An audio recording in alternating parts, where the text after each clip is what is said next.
Nunca se apartará de tu boca este libro de la ley, sino que de día y de noche meditarás en él. Los pastores Luis y Viviana Cruz presentan Un Momento con la Palabra. Lo proclamamos creyendo. Qué gusto saludarte, amado hermano. Saluda a la audiencia que nos acompaña online. Y hoy quiero bendecir a toda persona. Hoy somos precursores de la victoria. Cada nueva serie que trabajamos en la casa de Dios, que está constituida por 7 tiempos de ayuno de 3 días. En verdad, cada cosa que nos proponemos estudiar tiene el respaldo de 21 días de ayuno. Así que esto tiene que suceder, porque lo que está orado, lo que está ayunado y lo que está sembrado, Jesús fue muy claro en el Sermón del Monte en decir que tiene recompensa en público. Entonces, en este segundo tiempo, donde estamos en esta nueva serie que se llama Precursores de la Victoria, todos nuestros ayunos que vamos a realizar, que en realidad son muchos por la gracia del Espíritu Santo, tienen como propósito ordenar la casa. Y no queremos ordenar la casa para irnos al cielo ya, sino ordenarla para vivir acá en la tierra un poco más de tiempo, el tiempo señalado por el Padre, pero bonito y bien. Por eso, hoy, como precursores de la victoria, que se llama esta nueva serie que hemos comenzado, vamos a ser precursores de la victoria a través de la fe. La semana pasada definimos qué es un precursor de la victoria y hablamos que es una persona que Dios ha escogido en cada familia para abrir camino. El precursor de la victoria es el hombre o la mujer, el joven o la jovencita, y voy a ir más allá, el niño o la niña, que fue señalado por el Padre para abrir camino para su familia. Si fuiste tú, amada, ¿cómo me alegro? Porque la mujer sabia edifica. Si fuiste tú, varón, me alegro mucho más porque cuando la cabeza está metida con Dios, gloria hay en esa familia. Si fuiste tú como niño, pues de los niños es el reino de los cielos. Y si eres tú que eres un joven, me alegro mucho porque los jóvenes ya vencieron al mundo. Así que es tremendo a quien Dios haya escogido, ¿cierto que sí? Entonces nos preparamos en esta hora para entender cómo vamos a ser precursores a través de la fe. Y creo que es el instrumento primario, ¿cierto? En Primera de Juan capítulo 4. La literatura juanina, sea el Evangelio de Juan, las cartas o el Apocalipsis, todas un conjunto muy particular. Es una misma línea temática donde el Señor Dios Todopoderoso nos habla de que sí se puede, a través de la fe, vencer. Y en el Evangelio de Juan, en la primera carta de Juan, dice algo muy especial que quiero dejar hoy en tu corazón. Y dice así. Quiero que busque Primera de Juan, amada iglesia, en el capítulo 5.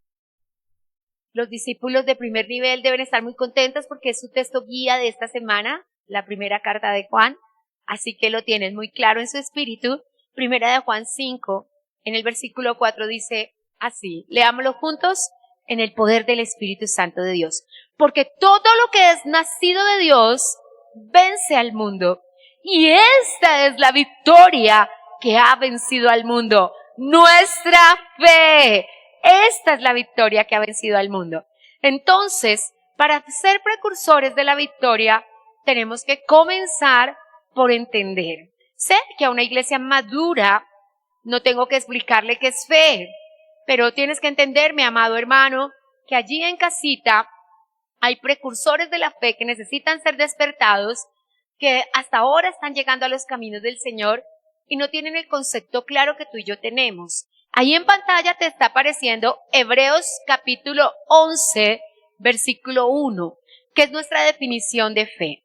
Cuando tú, amado, ves un texto en pantalla y tienes la oportunidad de abrir tu Biblia en casa, por favor abre tu Biblia. Por favor abre tu Biblia porque nunca debemos tener en poco la palabra de Dios. Yo a veces estoy en casa y estoy escuchando a mis amigos pastores que respeto y amo y recibo de ellos.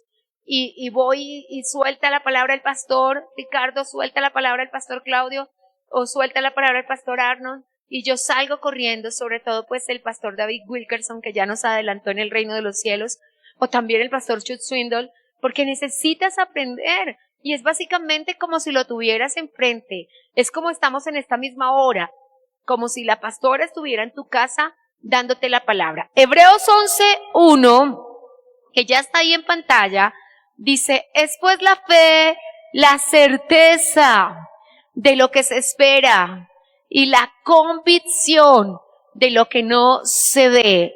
Voy a decirlo nuevamente porque allí en producción no me han ayudado y todavía no está en pantalla el texto bíblico, así que quiero decirlo nuevamente. Es Hebreos 11:6 y dice, es pues la fe, la certeza de lo que se espera y la convicción de lo que no se ve. Me gustan ambas palabras. Me gustan ambas palabras porque hoy los precursores de la victoria vamos a entender qué es la fe. ¿Cómo vamos a ser precursores de la victoria? Primeramente a través de la fe. Dios nos dijo varias cositas la semana pasada. Primero, ¿qué es un precursor? Y cómo absolutamente todas las cosas en Cristo se consiguen en oración. Todo lo que quieres. La Biblia dice, no tienes porque no has pedido, pero pide y se te dará. ¿Y cómo pedimos, mis amados? A través de la oración. Pero la oración requiere, y la fe tiene pies y manos. Y hoy vamos a entender un poco cómo es la fe. Cómo es la fe y cómo vamos a poder crecer en fe. Entonces necesitamos nuestro concepto de fe, que es certeza y convicción. Hebreos 11, versículo 6 dice, sin fe es imposible agradar a Dios. Hebreos 11:1 dice, es pues la fe la certeza de lo que se espera y la convicción de lo que no se ve. Diga conmigo, certeza y convicción. Nuevamente, certeza y convicción. ¿Realmente quieres ser precursor de la victoria? ¿Realmente quieres ser quien abre camino a tu familia? ¿A alguien aquí le queda familia que no ha llegado a los pies de Cristo? A mí me queda harta. Le voy a decir algo más penoso. Me queda mucha que ha estado a los pies de Cristo y se ha apartado. Tengo harta familia también así. Mi madre es la mayor de 8 hermanos. Imagínense, 8 hermanos con 8 cónyuges, con de a 3, 4 hijos o 5 cada uno. Es una familia numerosísima. Mi padre solo tiene 2 hermanos. Sus hermanos tienen hijos, pero en nuestro contexto tenemos una familia innumerable. Pero también somos responsables de nuestra generación. Dios no te va a pedir cuentas, Jennifer, por Simón Bolívar, pero sí por tus compañeros de colegio, sí por tus compañeros de universidad, sí por tus vecinos, ¿cierto? Porque son nuestros contemporáneos y son las personas que Dios no puso a ese vecino a vivir enfrente de mi casa por casualidad, para que yo un día le predique el evangelio. Dios no me dio ese jefe, ni ese subalterno, ni esos compañeros de trabajo por casualidad. Quiere que yo sea precursor en sus vidas e instrumento en las manos de Dios. Amén. Entonces necesitamos entenderlo. Fe es certeza y fe es convicción. La certeza es el acto por el cual mi corazón está absolutamente confiado en Dios. No existe ninguna otra confianza, sino solamente Dios. La convicción, como la palabra misma lo indica, es como dice Romanos capítulo 4, versículo 21, es estar plenamente convencido, totalmente seguro de 2 cosas: que Dios es real y es capaz de cumplir su palabra. Eso es certeza y eso es convicción. Hebreos 11:6 dice que el que se acerca a Dios tiene que creer que hay un Dios. Tiene que creer que hay un Dios. ¿Qué sentido tendría que estuviéramos en la casa de Dios si no creemos que Dios existe? Pero allá afuera, muchas personas creen que Dios existe, pero no le sirven ni le conocen. Y hay gente que la tiene muy clara, pero no la vive. La tiene aquí, pero no la tiene aquí. Pero también los demonios creen y tiemblan. Entonces no pueden ser más convencidos de la realidad de Dios y su palabra los demonios que la iglesia de Jesucristo. Eso es toda una afrenta y eso es todo un desafío. Entonces hoy vamos a hablar de ser portadores de la gloria de Dios y precursores de la victoria a través de nuestra fe. Y vamos a entender un poco más qué es fe y a caminar por ella. Los apóstoles, en una condición que consideraban de incredulidad, le dijeron al Señor, aumentanos la fe. Y el Señor les dijo, Si la tuvieran, yo se la aumentaría. Si tuvieran fe del tamaño de una semilla de mostaza, es la semilla más pequeña y se cree que es del tamaño de una cabeza de un alfiler. ¿Ha visto la cabecita de un alfiler? No la redondita que toman las señoras costureras, sino el alfilercito normal es muy pequeño. Y el Señor dijo que con ese tamaño de fe, solo con ese tamaño de fe, sería suficiente para mover montañas.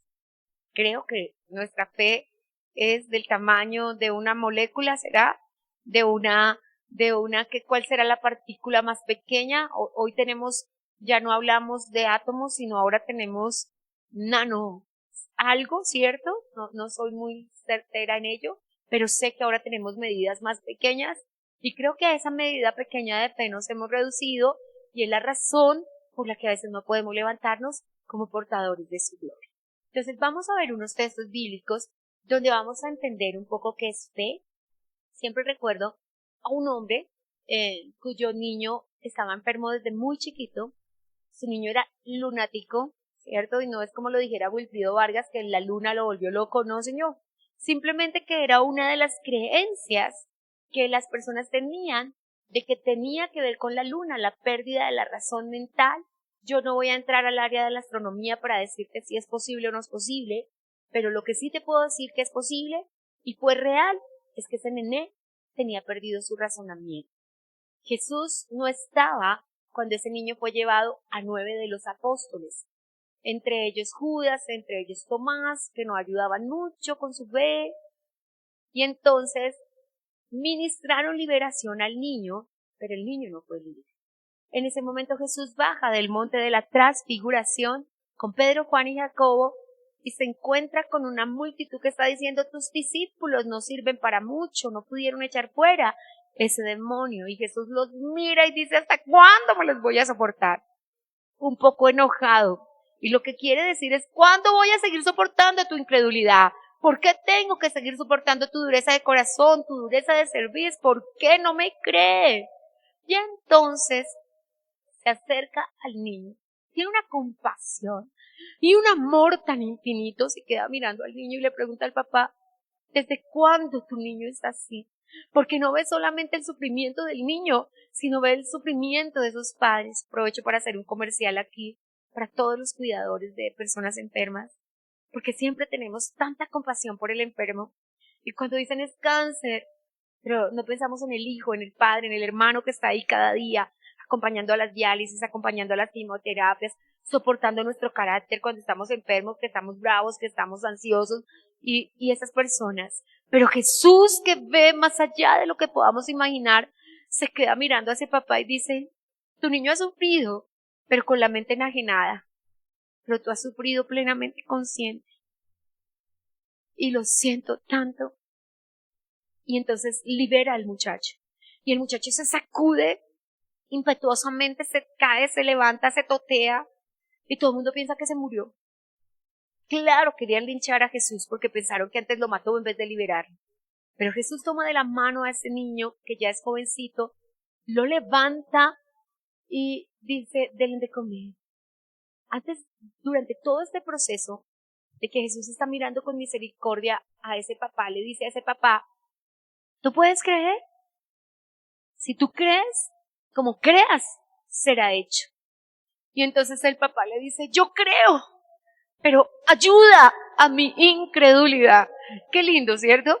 Él no se ata diciendo: yo no creo, pero si necesito más fe y si necesito creer más, ayúdame.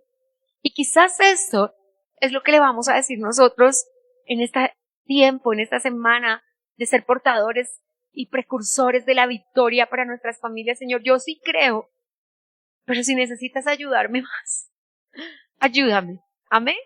Entonces vamos a verlo a través de la palabra. Y si hasta aquí hemos sido claros, mis amados, vamos a entender que un precursor de la victoria es en primera instancia una persona de fe. Nos toca morir a la incredulidad y a la dureza de corazón. Porque ¿qué dice San Juan 5:4, primera de Juan? Todo lo que es nacido de Dios vence al mundo.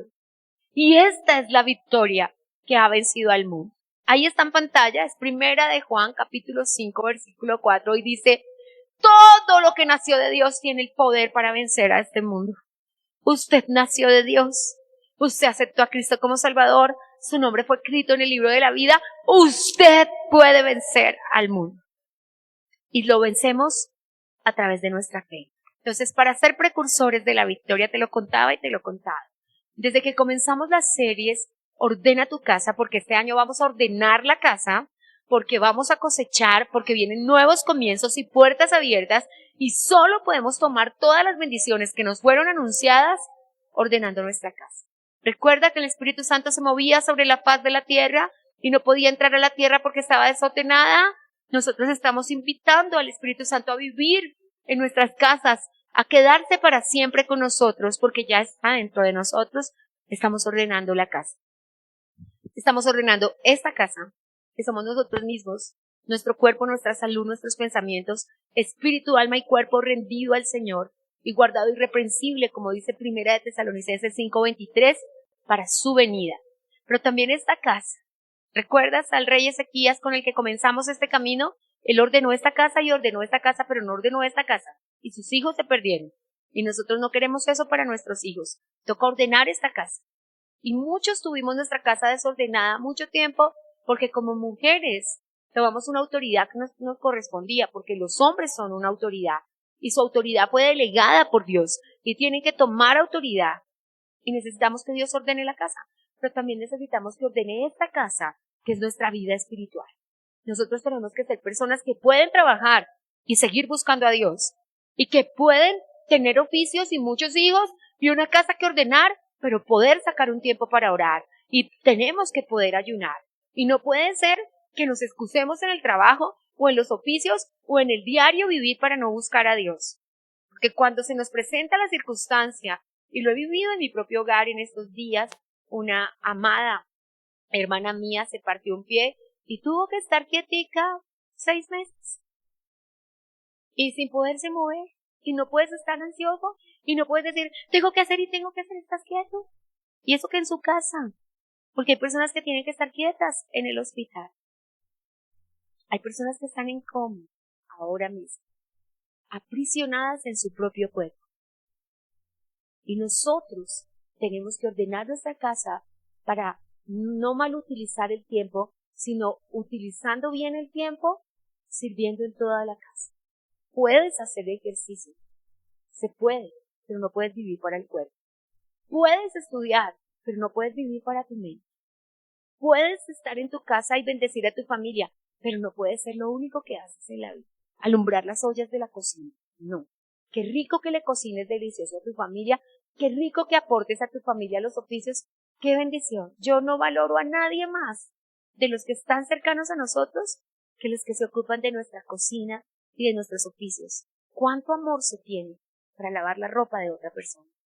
Pero tenemos que hacer una cosa sin dejar de hacer la otra. Y eso es ordenar la casa. Tengo que trabajar, pero tengo que buscar a Dios. Tengo que hacer ejercicio, pero debo buscar a Dios. Tengo que estudiar, pero tengo que buscar a Dios. Y en todas las cosas se pueden, dice el escritor bíblico, decentemente y en orden. Donde hay orden, está Dios. Entonces, dicho esto, uno de los órdenes que tenemos que dar es volver a la fe. Recuerda que cuando aceptamos a Cristo como Salvador y nos congregamos en la casa donde Dios nos plantó y nos llevó, ¿nos alcanzaba el tiempo para todo?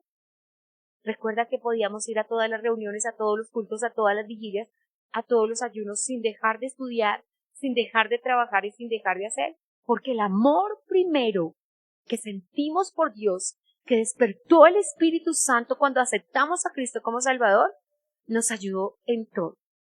En todo. No le cuento los horarios que manejaba de trabajo, pero eso nunca me impidió congregarme.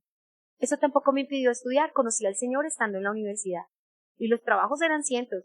Y las clases eran cientos. Y además trabajaba en el almacén y trabajaba como vendedora mayorista en las ciudades afuera. Tampoco eso me impidió llegar a un culto ni llegar a una vigilia. Aún los momentos de escasez de no tener para un bus en tiempos de dificultad me impidieron llegar a una vigilia.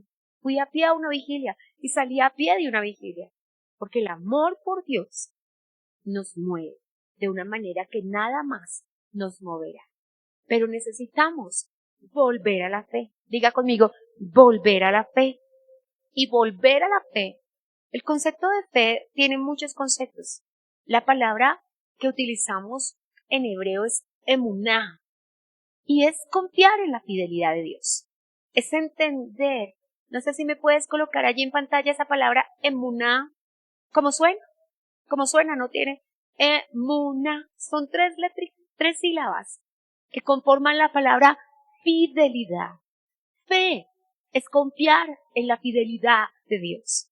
Fe es creer, como dice el escritor a los Romanos en el capítulo 4, que Dios es poderoso para hacer las cosas que ha prometido. ¿Sabe qué dice? Que por la fe Sara a los 90 años pudo concebir un hijo. Ya es difícil a los 40, es difícil a los 50. No conozco personas cercanas a mí. Mi hermana tuvo su bebé a los 51 años. Es un regalo maravilloso de Dios, pero no conozco personas que lo hayan tenido a los 60. No conozco personas que lo hayan tenido a los 70. Para mi mamá, que Andrés David nació cuando ella tenía 41 años y el doctor la quería hacer salchichón por tener un hijo a los 41 años. Imagínate lo que el doctor quería hacer con Sandra a los 51. Pero la fe, dice el escritor a los romanos y a los hebreos, fue lo que hizo que Sara tuviera un hijo. Así que la fe puede engendrar en nosotros absolutamente todo lo que necesitamos. Es la fe la que engendra tu sanidad. Es la fe la que te dice, estás bien. Y créeme, sé de lo que te estoy hablando. Si cuando el diagnóstico llega a tu mano, tú no tienes fe, tú no sales de la enfermedad. Si el diagnóstico te doblega y el enemigo te dice que te vas a quedar con tu rodilla maltratada, tú le crees al enemigo porque no es el doctor, son las personas que están allí. No te levantas y no lo puedes. Pero puede decir diabetes, puede decir pérdida de los riñones, puede decir cáncer. Pero tú te levantas y dices, yo sé en quién he creído. Y yo sé que el que creó este cuerpo es poderoso para arreglar cualquier parte que yo haya dañado.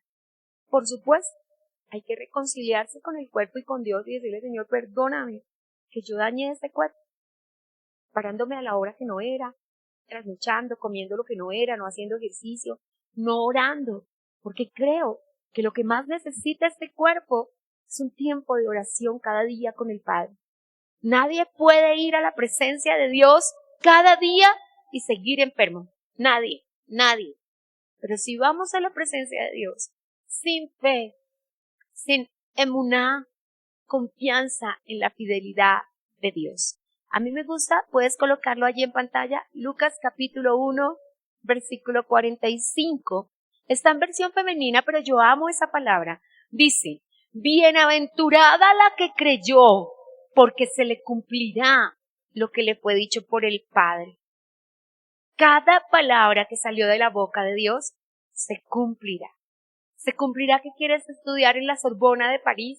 Se cumplirá que quieres estudiar en Oxford, en Inglaterra. Se cumplirá que quieres entrar al seminario. Se cumplirá que trabajarás en la empresa que tú soñaste. Se cumplirá solamente si crees. La Biblia dice, bienaventurado el que creyó. Por eso, para ser precursores de la victoria, necesitamos actuar en fe. Estoy parada aquí por la fe en Dios. Pero quiero decirte que me gusta creerle a Dios. Y me paro cada día y cada vez que tenemos un tiempo de ayuno y le digo, Señor, ¿qué quieres hacer con nosotros? Y no me voy a parar en el púlpito a pedirle a las personas que hagan algo que mi esposo y yo no hagamos. No te voy a decir que ayunes si nosotros comemos. No te voy a decir que ores si nosotros no oramos. No te voy a pedir que estudies la palabra si nosotros no la estudiamos.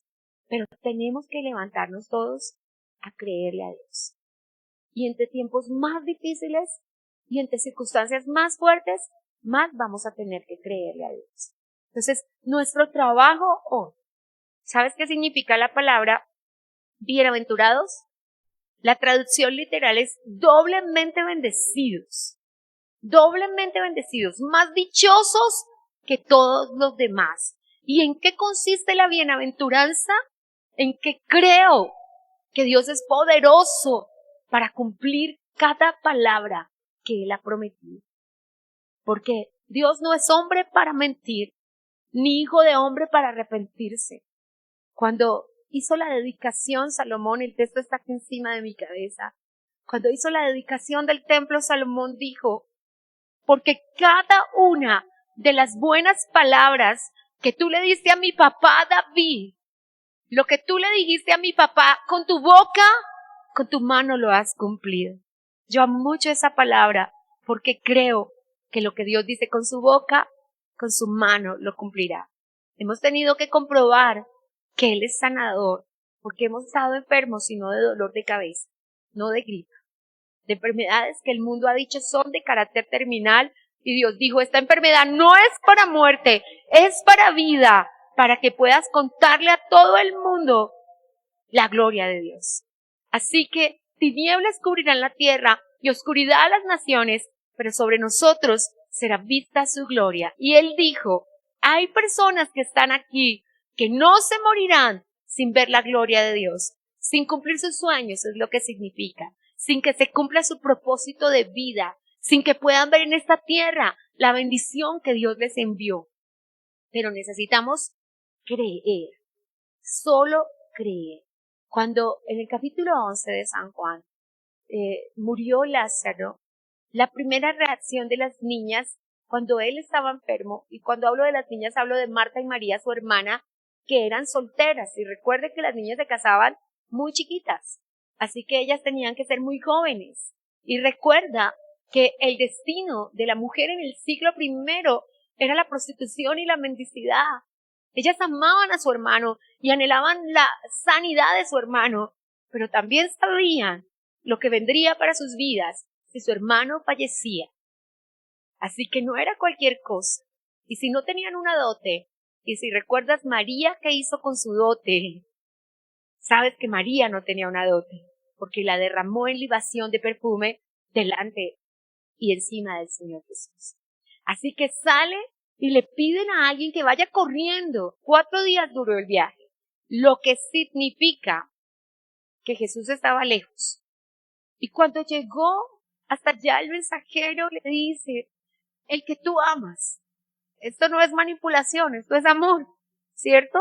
Tu hijo favorito, le decimos nosotros, papi, ¿me compras esto? Te lo pide tu hijo favorito. No, no es manipulación, es amor. El que tú amas está enfermo. Y no es gripa, no es dolor de cabeza. Nos parece que el sesgo de la muerte está sobre él. Y Jesús se quedó 3 días más allí. Después le dijo a los discípulos, vamos, para que ustedes mueran también. Ellos tenían que morir a la incredulidad. Y Tomás contestó, vamos y muramos nosotros también con él.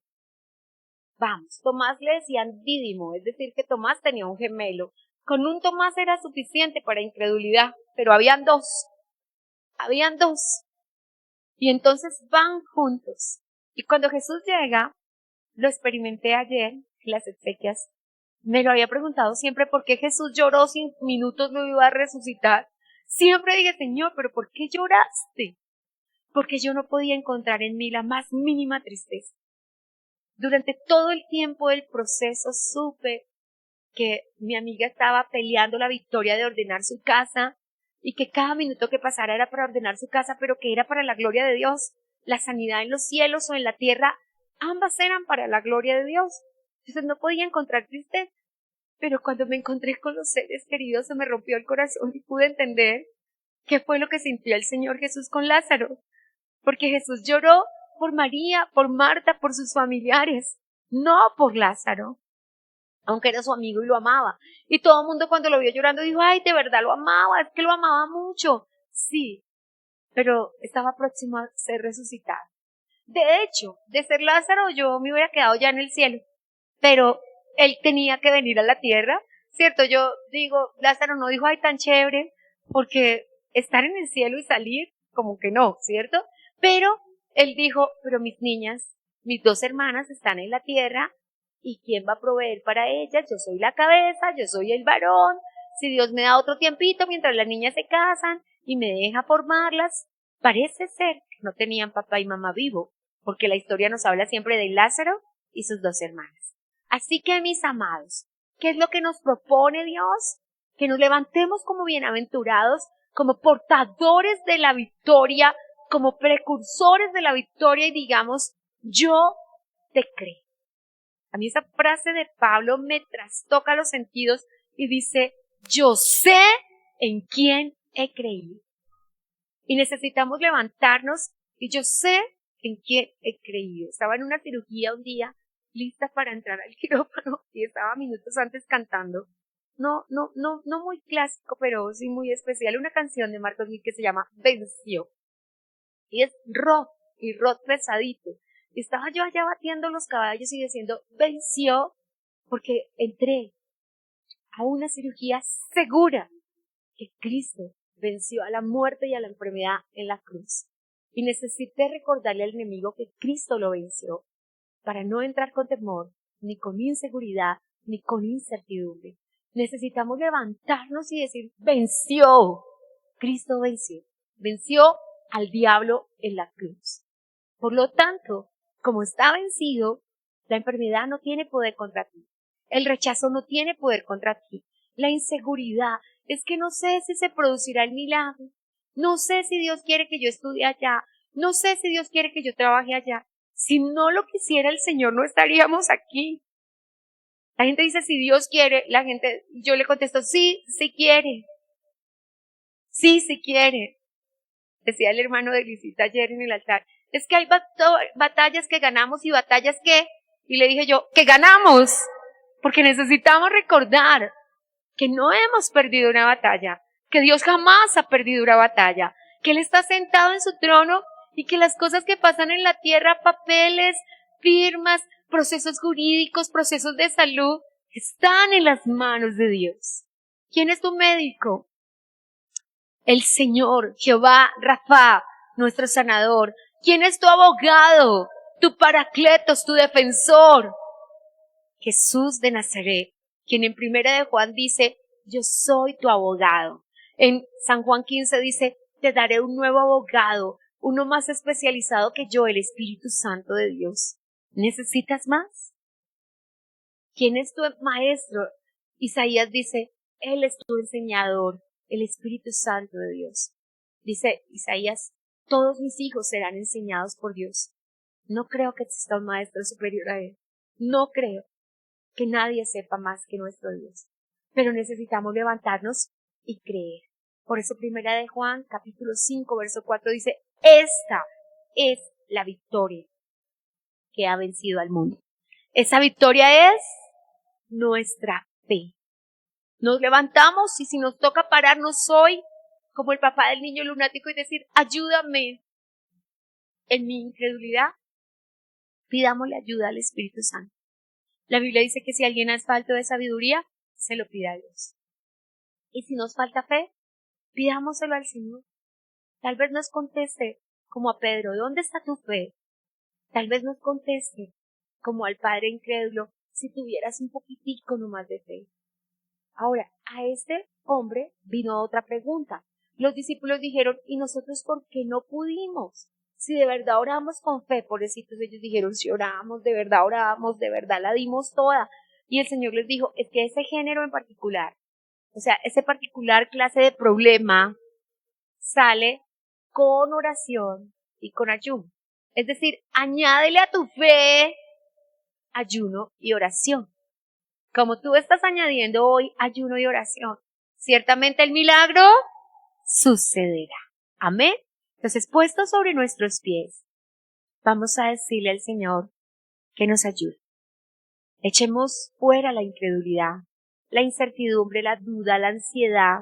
La Biblia dice en Primera de Pedro capítulo 5, echa toda tu ansiedad sobre Él, porque Él cuidará de ti. Amén. Echando toda nuestra ansiedad sobre Él. Padre, la incredulidad nos pone ansiedad, incertidumbre, duda. Y tú estás diciendo que los portadores y precursores de la victoria lo pueden hacer a través de la fe. Y que es la fe la que va a levantar precursores en medio de las familias. Ayúdanos, Señor. Creemos, sí. Te recibimos en nuestro corazón, sí. Cada mañana decimos, yo te creo, yo te creo. pero necesitamos en la circunstancia, en el problema, en la dificultad, en la enfermedad, manifestar esa misma fe que tuvimos al comienzo, Señor. Tu palabra dice, al que cree, lo que crea le será posible. Tu palabra dice, como tú creas, así será hecho. Si te ves estudiando allí, trabajando allí, pasando tiempo allí, si te ves, si puedes verlo con los ojos del Espíritu, que Dios es galardonador de los que le buscan, que Dios recompensa a los que creen, que Dios bendice a los que han trabajado con Él y le buscan. Si lo puedes creer, como tú creas, así será hecho. Y hoy nos levantamos a vencer el temor, porque Job dijo, lo que temí, eso fue lo que me pasó. Echamos fuera el temor, echamos fuera la incertidumbre, echamos fuera las circunstancias difíciles y sacamos de nuestra mente, de nuestro espíritu y de nuestro corazón toda dureza, toda incertidumbre, todo dolor, y en el nombre de Jesucristo de Nazaret nos levantamos en fe. Toda dureza que ha venido por incredulidad, toda dureza de cerviz que se ha juntado a la dureza de corazón y ha puesto una fortaleza de incredulidad, la atamos, ligamos y echamos fuera. Llevamos todo pensamiento de incredulidad cautivo a la obediencia a Cristo. Que yo no puedo porque mis padres no tienen recursos, que yo no puedo porque crecí sin papá, que tal vez yo no pueda estudiar, que tal vez yo no pueda. Echamos fuera la incredulidad porque tenemos un Padre en los cielos. Ay, es que la enfermedad que tengo no es un dolor de cabeza ni es una gripe, es que es una enfermedad de las que los doctores dicen que no tiene cura. Tal vez para el hombre esto sea imposible, mas para Dios todo es posible. Eso dice Lucas capítulo 1 versículo 37, que para Dios ni siquiera hay nada difícil. Así que hoy nos levantamos y creemos que Él es nuestro médico para solucionar todas nuestras dolencias, que Él es nuestro abogado para solucionar todas nuestras dificultades, que Él es nuestro Padre para sacar de nosotros todo rechazo, orfandad, abandono, inseguridad, que Él es nuestro proveedor para dar más allá de lo que le pidamos o entendamos. El texto bíblico dice, nos dará mucho más de lo que le hayamos pedido, mucho más abundantemente, dice el escritor bíblico, para ser más precisos. Así que nuestro Padre, que es nuestro hacedor, sabe de qué tenemos necesidad antes de que te lo digamos, y nos dirá, Señor, pídeme porque te daré buenas cosas, porque así haces con nosotros. Hoy pedimos al Espíritu Santo de Dios, hoy pedimos la llenura del Espíritu Santo de Dios para creer. Hoy pedimos vencer la inseguridad, vencer la incredulidad, levantarnos y decir, yo te creo, yo sé en quién he creído. Dios es mi Padre y yo lo enalteceré. Dios es mi Padre y yo lo exaltaré. Lo cantamos como lo cantó Moisés, pero lo creemos en nuestro corazón como lo dijo el profeta. Tengo un Padre en los cielos que me llenó de su Espíritu Santo. Por su gracia somos hombres nuevos y mujeres transformadas. Y hoy, como viendo en el espejo la imagen del Dios invisible pero real, somos transformados de gloria en gloria y de poder en poder. Damos gracias al Dios Todopoderoso y levantamos exaltación a aquel que hizo los cielos, aquel que hizo la tierra y todo cuanto en ellos hay. Me despido de la audiencia diciéndole, solo tienes que creer, porque para el que cree, todo es posible. Amén. Hemos escuchado Un Tiempo con la Palabra, con los pastores Luis y Viviana Cruz. Dios los bendiga.